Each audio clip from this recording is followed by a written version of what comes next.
Israel is signaling that a significant ground operation into Lebanon could be coming soon. Reports of raids by Israeli forces in southern Lebanon along the border. They come as Israel's defense minister, Yoav Gallant, told Israeli troops the next stage of the war against Hezbollah is on its way. Israel said it launched an overnight airstrike that hit a residential building in Beirut. It's believed to be the first strike by Israel on the Lebanese capital since 2006. It marks an escalation between Israel and Hezbollah, who have ramped up attacks against each other in the past 2 weeks. Since then, more than 1 million people have been displaced across Lebanon. This all has the international community on edge over a potential wider regional war. Meanwhile, Israel's Prime Minister Benjamin Netanyahu has sent a warning to Iran, which backs several of Israel's opponents, including Hezbollah and the Houthis in Yemen. There is nowhere in the Middle East Israel cannot reach. There's nowhere we will not go to protect our people and protect our country. Jonathan Conricus is a senior fellow at the Foundation for Defense of Democracies, and of course you'll recognize him as a former spokesperson for the Israeli Defense Forces, and he joins me now from Tel Aviv. Jonathan Conricus, it's good to speak with you again. Thanks for joining us. Thank you for having me. I wonder if I could get your sense of what you think is about to happen in southern Lebanon. We're getting reports of incursions into Lebanese territory by Israeli troops. It looks like they're massing for some sort of limited ground operation across the Lebanese border. What's your expectations of where we are? I think that the expectations in Israel are that Israelis will be able to go back to their homes safely. It's almost 70,000 Israelis that for almost a year have been forced out of their homes. And what the Israeli government and the military is now doing is addressing that tremendous shortcoming. And what we're seeing along the border is indeed quite a lot of infantry, armored and artillery and engineering troops. They are on the standby, preparing. There's been reports, and I think that they are fairly credible, of Israeli advance operations inside southern Lebanon, basically to collect intelligence and to prepare for operations and to understand what it is that ground troops will be facing. And I think that we can anticipate in the coming hours and perhaps days, limited operations by the IDF on the ground in order to facilitate the safe return of Israelis to their homes. What do you mean by limited? What do you think the IDF means by limited in this? Because I know Hezbollah has been firing rockets basically not nonstop, but pretty close to nonstop since October 8th. More than 9,000 rockets have been fired into the country, and this is why 60 to 80,000 people have fled their homes. But when you say limited, and you talk about troops and engineering troops and tanks, I mean, are we talking about potentially occupying parts of southern Lebanon if that's what it takes?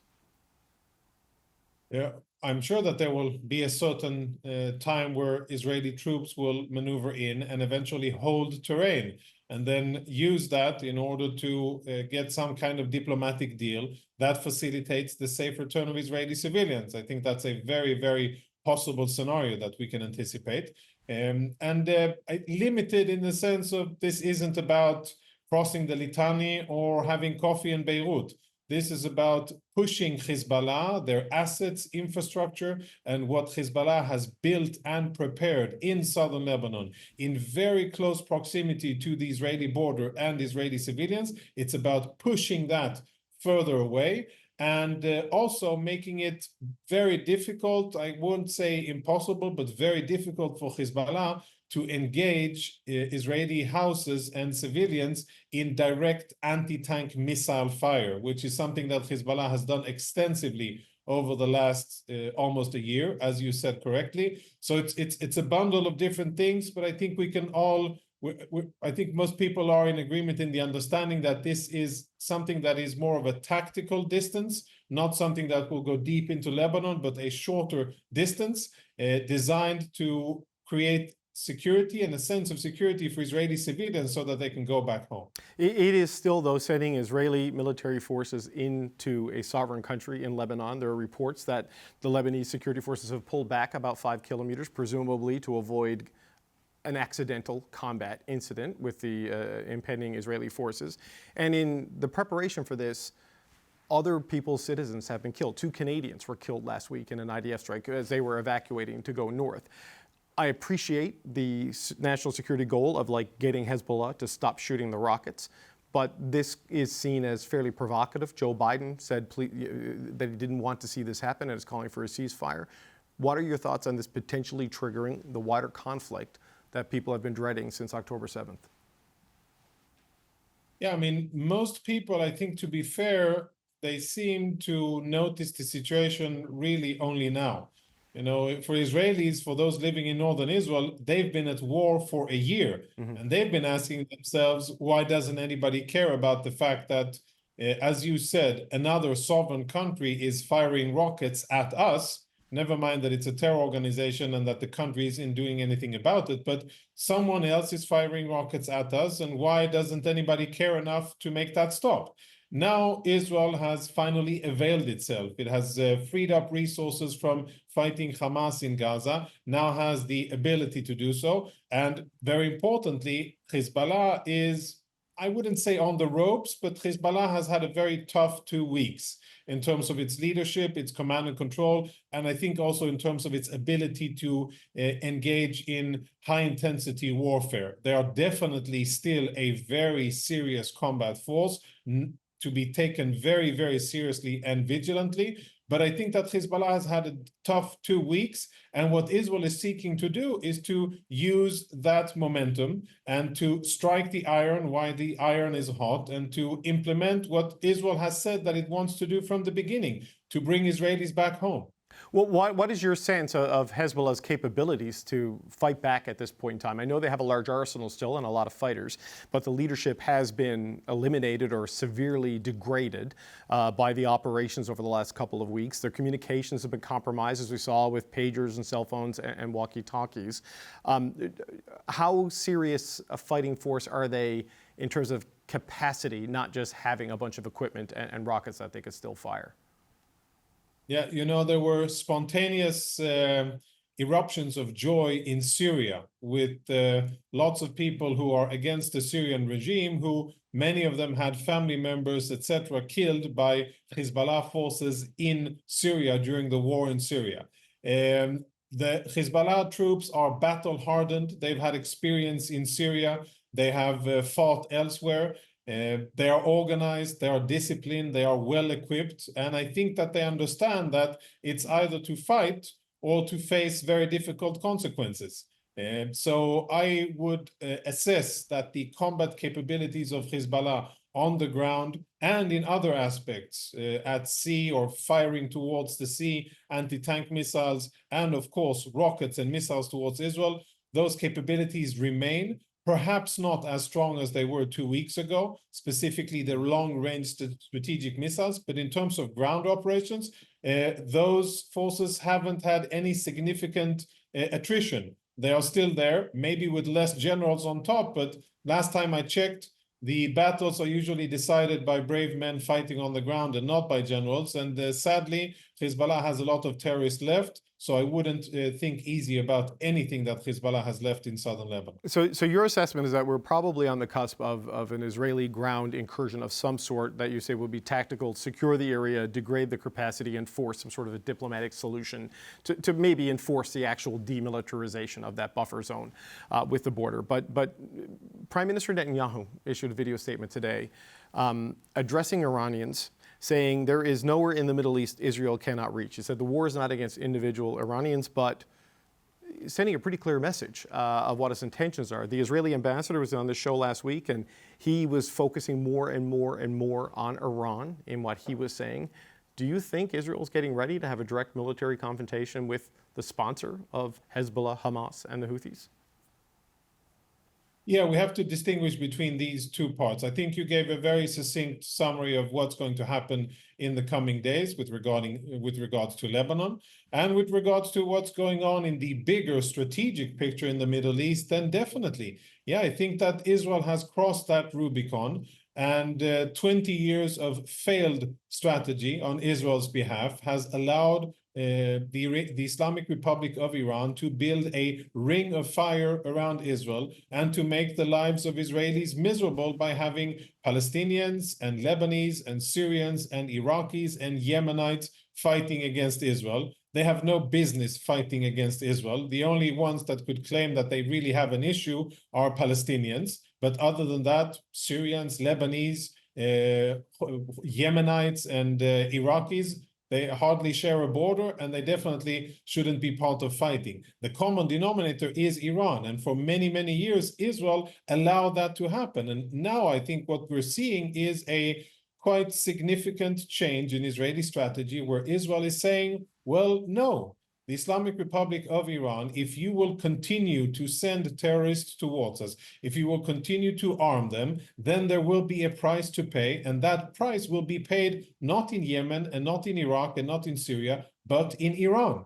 And it's a very important message, because I think that Iran has gone unchecked for many, many years. They've been allowed to spread violence, instability, mayhem, and chaos all over the Middle East. And Israel has been dealing with the messengers instead of dealing with the sender. And that may be changing. I don't think that Israel is very eager to launch significant military operations against Iran, but I think that this is a strategic long-term shift in Israeli thinking, one that I welcome, because at the end of the day, you know, Israel can and will defeat Hamas, and it can and will defeat Hezbollah.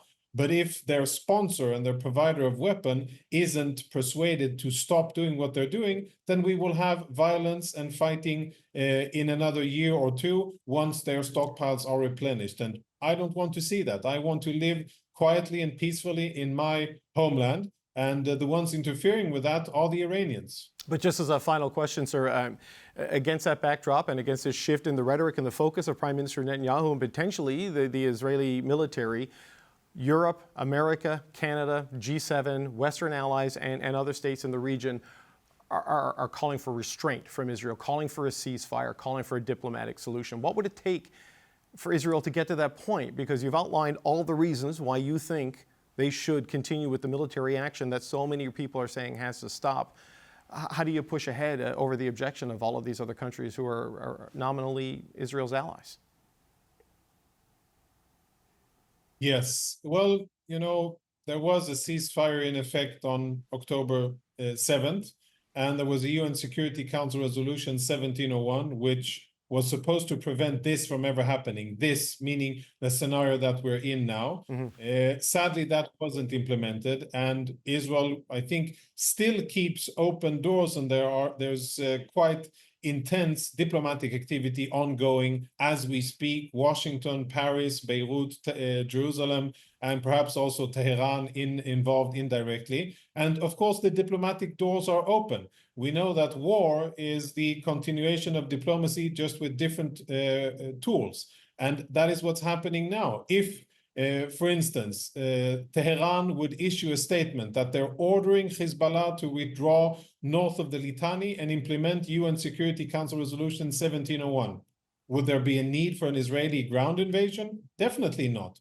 If they would implement it, then that would be redundant, and Israel would say, thank you very much. You saved us the trouble of doing it. You saved us the necessity to put our soldiers at risk, and of course to inflict a lot of damage in Lebanon as part of the fighting. And now Israelis can go back home. The sad reality is that that has not happened, and Israel is forced to do what it is doing in order to defend itself. Now, regarding Iran, yes, I understand that many countries are concerned about regional stability, etc. But, you know, when you look at it from an Israeli perspective and you understand what the Iranian strategy is, the Iranian strategy is to fight a war of attrition against Israel at low and medium levels of intensity, keeping Israel wounded and keeping us under duress without Israel responding. And Israel is responding to that strategy by saying, no, we're not going to play along. And I think at the end of the day, democracies and the free world led by the United States of America, and I hope that Canada and many other countries will eventually get their morals and their priorities straight, and they will help a democracy that is being attacked by the powers of darkness of Islamist and very repressive regimes. They will help that democracy fighting for its survival and not call for restraint when there has been so much restraint for so many years. Okay, we're out of time, but a larger conversation to be continued. Former IDF spokesperson Jonathan Conricus, now Senior Fellow at the Foundation for Defense of Democracies. Thanks for joining us today, sir. Thank you for having me. Canada is calling for a ceasefire as tensions between Israel and Hezbollah inch closer to what many fear could be an all-out war. Canada is joining those urging Israel and Hezbollah to accept an immediate ceasefire. We need to create space for peace talks and save lives. There cannot be war in Lebanon. Full stop. As fighting between Israel and Hezbollah intensifies, the federal government continues to urge Canadians to leave the area immediately, warning evacuations might not be as easy if the situation worsens. National Defence has deployed an additional 150 Canadian Armed Forces members to assist with those evacuations. Bill Blair is the Minister of National Defence, and he joins me now. Minister Blair, welcome back to the show. Thank you very much, David.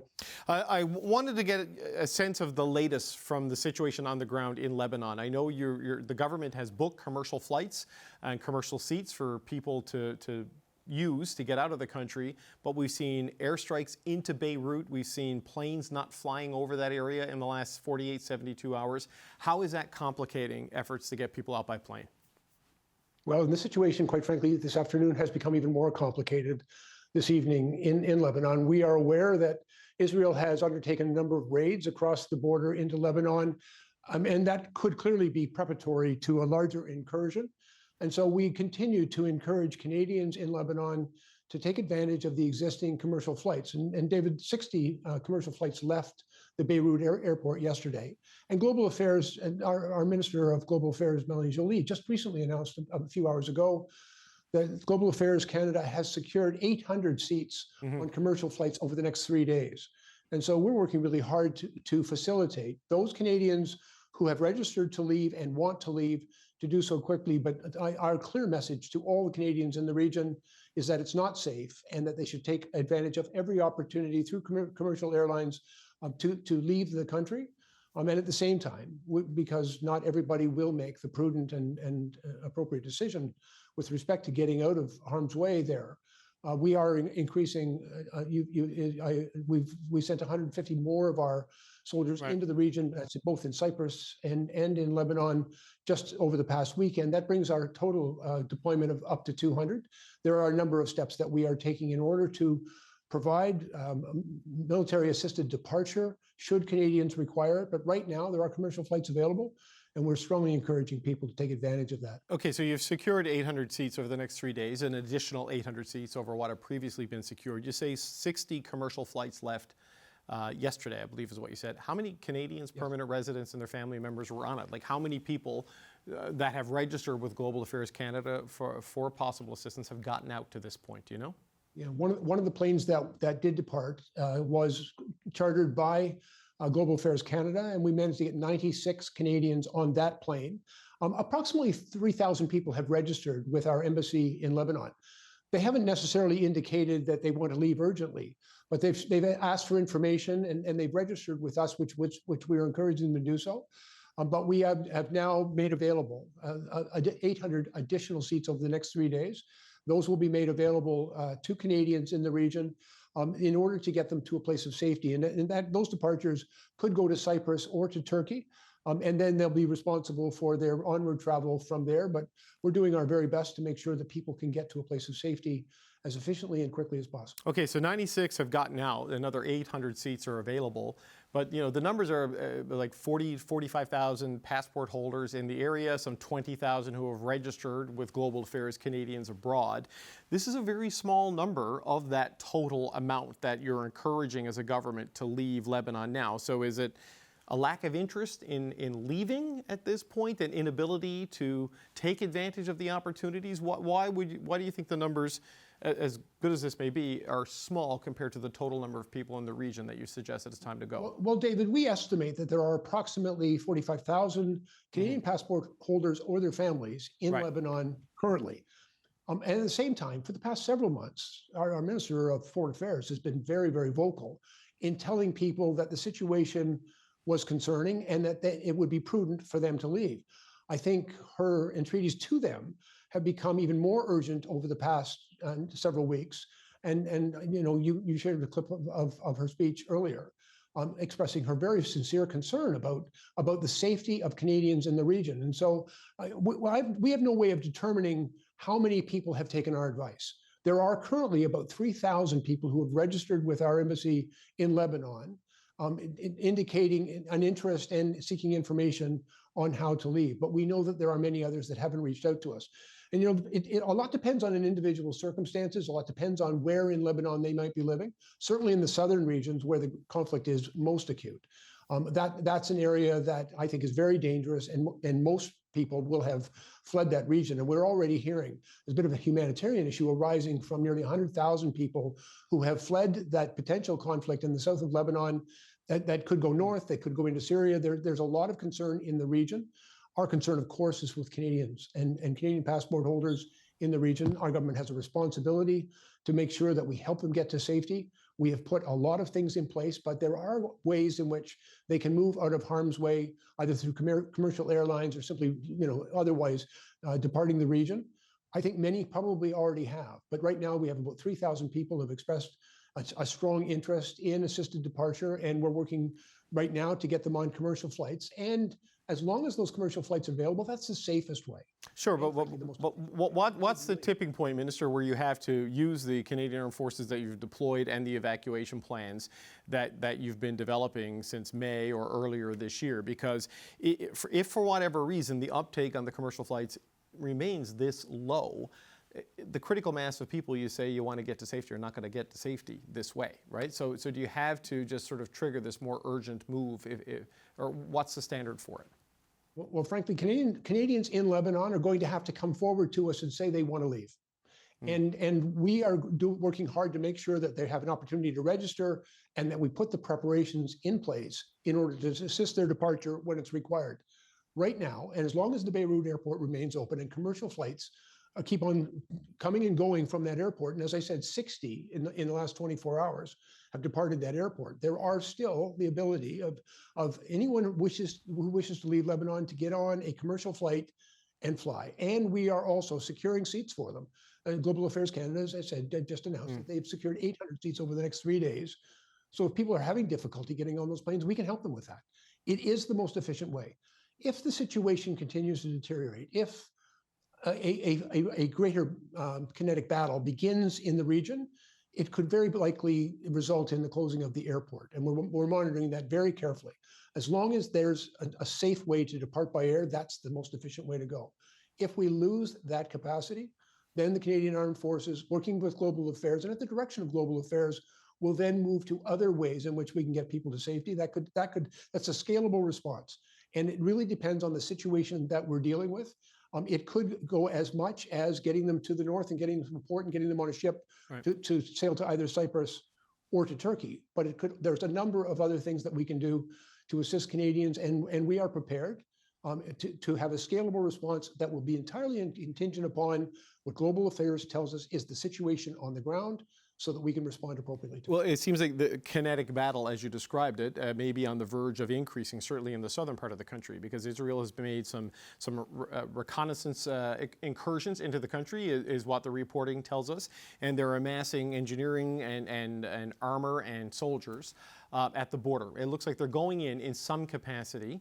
I spoke with Jonathan Conricus earlier. He used to be a spokesperson for the IDF, and he suggested it would be a tactical occupation to sort of take control and force a diplomatic solution to the demilitarization of the buffer zone at their border. Canada's calling for a ceasefire. This doesn't sound like a ceasefire.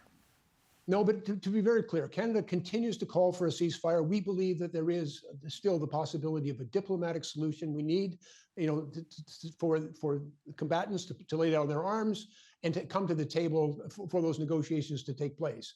This is a very dynamic situation, and we're making sure that we can respond to whatever happens. But Canada, along with all of our allies, are very supportive of the peace plan that was been put forward by our allies. We are calling for a peaceful negotiation. Peace and stability in the region is still our goal, but we have to be prepared. If the protagonists do not agree to that ceasefire, and if conflict continues to escalate, we have a responsibility to the Canadians in the region, and we're going to fulfill that responsibility and do everything that we can to keep them safe. Minister, if I can, I need to switch gears. I need to ask you for some clarification on something that we heard on Friday at the Foreign Interference Inquiry, and it seems to contradict testimony you gave there. Because on April 10th, when you were asked about a warrant that landed on your desk where there was a Globe and Mail report about there being a delay in you signing off on it, you said, there was no delay of several months. The document in question was put in front of me on May 11th. I signed off the same day, about 3 hours later. But on Friday, CSIS officials say the warrant was with your office for at least 6 weeks.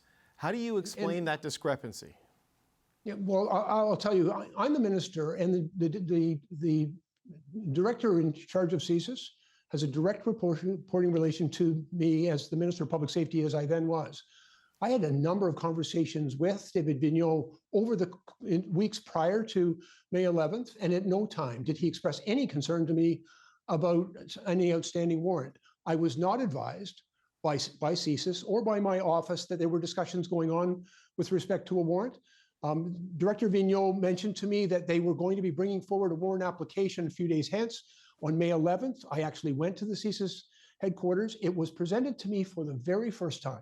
And it was at that time that I was briefed by CSIS and what the documents that were presented in front of me about their warrant application. I spent about 3 hours in that briefing and reading that document, and I signed it. But it was on May 11th was the very first time that I was aware that that document was being brought forward by CSIS. There is, obviously, there was apparently some discussion that took place among officials. My expectation is that public safety, my office, and CSIS would work on that together, but the very first time it was brought to my attention and placed in front of me, and I was briefed on the subject of the warrant and the fact of their application, was on May 11th, and I signed it 3 hours before it was put on my desk. After it was put on my desk. Was it with your political staff? Did your chief of staff know about it for 5-6 weeks, as the testimony seems to imply, or was this with the bureaucracy? Because it matters depending on where it was. Because if it was with the political staff, that is a level of closeness to you that is not the bureaucracy. Do you know who exactly saw it? No, the warrant is sought by CSIS. Mm-hmm. It's their warrant, and they obviously work with political staff and with public safety staff in the preparation of that warrant. But when the director advised me that he had a warrant to sign, we arranged for a date, which was May 11th, which was the very first available date. I went into their offices in Toronto. I was briefed in a secure setting by the director and presented with the warrant documents on May the 11th for the very first time, David. It was the first time I was even aware or had been briefed that a warrant application was in the works. And so they brought it before me on that date, and I authorized it on that date. So you don't dispute it was with your office in some capacity, though, for 5-6 weeks. It just never got to you. And again, I was not party to the discussions that CSIS had with either the deputy minister at public safety or with my chief of staff. Those were discussions that were taking place of which I was not a party and I had no knowledge of.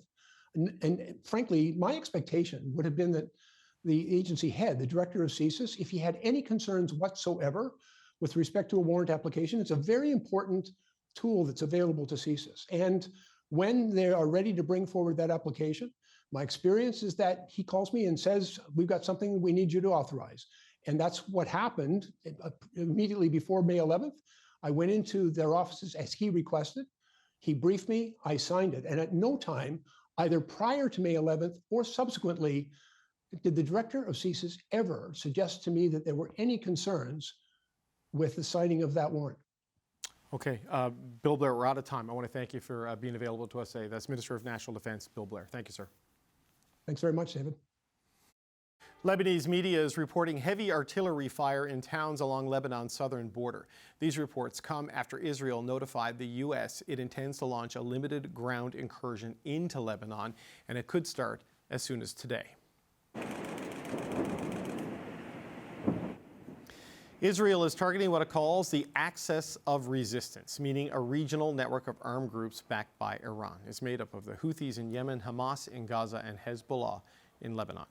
Israeli Prime Minister Benjamin Netanyahu delivered a direct message to the Iranian people earlier today, accusing the regime of plunging the region deeper into darkness. There is nowhere in the Middle East Israel cannot reach. There's nowhere we will not go to protect our people and protect our country. The killing of Hezbollah's longtime leader, Hassan Nasrallah, marks a fundamental change in the group's future. So how will the group respond as the region erupts in conflict? Thomas Juneau is an associate professor at the University of Ottawa and a Middle East policy analyst. Thomas, it's good to speak with you. A lot has happened since we last spoke. Thanks for having me. As we are speaking, I believe the Israeli Security Cabinet, the War Cabinet, is meeting or has been meeting. I mean, how close do you think we are to a full Israeli land invasion into Lebanon? It seems like some sort of military operation is imminent. What do you think the size and scale will be? At this point, there's still a fair bit of confusion on exactly what is going on. I mean, there's various reports that have been popping up on social media and traditional media for the last few hours. Clearly, I think by now we know that there are special forces and limited incursions by Israeli ground forces inside southern Lebanon in the strip right across the border in southern Lebanon. The question that is not clear for now is how big will this incursion be? Will there be, how deep will it go inside Lebanon? Will it go up to the Litani River, which is 30 kilometers north of the river, which is of the border, which is traditionally the border area that Israel has wanted to be safe from Hezbollah? Will it go beyond that? How long will it be? How many forces will Israel pour in? All of that is not clear for now. The one thing that I would say, and we can dig deeper into this, but the longer Israel's presence is, the deeper it is, the more intensive it is, the more it's going to raise the risk not only of a quagmire for Israel, it's going to raise the risk of violence spilling over beyond these two countries, and the more beneficial it's going to be for Hezbollah. And that's a key point to keep in mind. How would it be beneficial for Hezbollah? That's what I'm curious about. Like the early incursions appear to be like reconnaissance and gathering information about locations. Yeah. The Lebanese security forces have withdrawn 5 kilometers so they don't get into a firefight with Israel. Hezbollah has had a very difficult couple of weeks, right? Nasrallah being killed and then others. How does this benefit Hezbollah if Israel moves in after what's happened to it over the past little while? So, as you said, Hezbollah has been weakened, and I think there's two dimensions to keep in mind here. Hezbollah has been physically weakened. It has lost not only its leader, but several layers of leadership on the political and on the military side. Its infrastructure has been damaged by repeated and very successful Israeli strikes in the last couple of weeks, but it's also been destabilized psychologically, not only because of the loss of its leader, but think about the pager attacks from about 3 weeks ago, right, which really illustrated the depth of Israeli penetration from an intelligence perspective. So Hezbollah is on the back foot now. It's destabilized, and Israel perceives, and correctly, a momentum that it is trying to exploit. The problem is, from Israel's perspective, is the risk that by going deeper in Lebanon and by staying in Lebanon more than on a very short-term basis, it's going to pour oil on the fire of opposition to that Israeli resumed occupation of southern Lebanon, and that will benefit Hezbollah. It will feed the Hezbollah narrative of resistance that in the past it has been able on some occasions to really leverage to its own benefit. So as a few people have noted on social media today, there's a risk here for Israel to snatch defeat from the jaws of victory. Israel has scored a lot of successful strikes against Hezbollah recently, but if it overreaches, it risks squandering that. I don't know if this is overreaching, but certainly there's been a rhetorical escalation in the past little while directed at Iran, which of course is the sponsor of all of these groups, right? So Hamas has been heavily damaged by the what's happened in Gaza. Hezbollah has been rattled and diminished over the past couple of weeks. They took some strikes at the Houthis today in Yemen. But, you know, when Benjamin Netanyahu does a video saying that there's nowhere Israel can't reach in the Middle East and takes aim at Iran, we heard that from Jonathan Conricus, the Israeli ambassador. Does it sound to you like maybe Israel is preparing for some sort of direct military conflict with Iran? I wouldn't completely exclude it. I think, though, for now, I think Israel is most likely focusing on Lebanon. You know, Iran, as you said, has had a very difficult few weeks. As you said, Hamas not eliminated, but severely weakened. Hezbollah weakened, not severely, but weakened and destabilized. And what we've seen in the last couple of weeks is basically Iran's inability to respond. I mean, there's a reason why calls for Iran to retaliate against Israel or you know, analyses suggesting that Iran might retaliate. It has not happened. Why? Because Iran correctly, again, perceives that it is weak and that it is vulnerable, and that if it does retaliate, it risks attracting a counter-retaliation by Israel that would cause significant damage to Iran, because On the conventional military plane, Israel is significantly stronger than Iran. So Iran really is in a bind now. So could there be on Israel's side a decision to push not only harder against Hezbollah, but also to seize the opportunity of Iran's destabilization and weakness to push against Iran militarily? I don't think it's on the charts right now, seriously, but if things go beyond, maybe we shouldn't rule it out. But I think for now, we're not there yet. What do you think it would take, or what do you think it would trigger Israel to take that step? Because Hezbollah still has an enormous arsenal and a fighting force, but its leadership capabilities are in disarray. So its capabilities to respond at scale may be limited because of all of the challenges it's had. I mean, if they were going to strike, this might be the opportunity. I mean, what do you think? Well, what would be the trigger? So first of all, I think you are correct to emphasize that Hezbollah has a lot of remaining capabilities. I think Hezbollah's obituary has been pronounced far too quickly by a number of commentators. It's destabilized and it's weakened, but it still retains a very strong fighting capability on the ground in Lebanon. On the Iranian side, the main scenario where I would see an escalation, a direct escalation between Israel and Iran, is if Iran makes moves towards weaponizing further its nuclear program. Right. Iran does not have a nuclear weapon as we speak, but it has made some progress, significant progress in recent years, recent months, towards assembling the ingredients that would allow it eventually, should it make the decision to do so, to actually assemble a functional nuclear bomb. There's an argument now, including in some Iranian media, that with Hezbollah weakened, with Hamas so weakened, these are the groups that were supposed to act as the deterrents of last resort for Iran against Israel. Maybe Iran should move towards a nuclear weapon. Should that happen, then I think the chances of an Israeli direct strike on Iran's nuclear program, then it increases significantly. But that may be the reason why Iran won't do it, because Iran knows that this would be a risk. Okay. So it can go both ways. Yeah, well, just as a final point, I mean, what would it take for de-escalation right now? Because all of the G7, Europe, a lot of the key regional players are all saying, de-escalate, don't go in, we need a ceasefire, and yet it's escalating and there is no ceasefire. What would it take to de-escalate right now? So, first of all, the fact that the G7, Europe, Canada are calling for de-escalation, I don't think has much influence at this point. I mean, the US can potentially have some influence on Israel's calculus, but at this point, lame duck president, weakened president, election just a few weeks away, even that is not working very much. What could it take to de-escalate? First of all, I think in the short term, de-escalation is unlikely.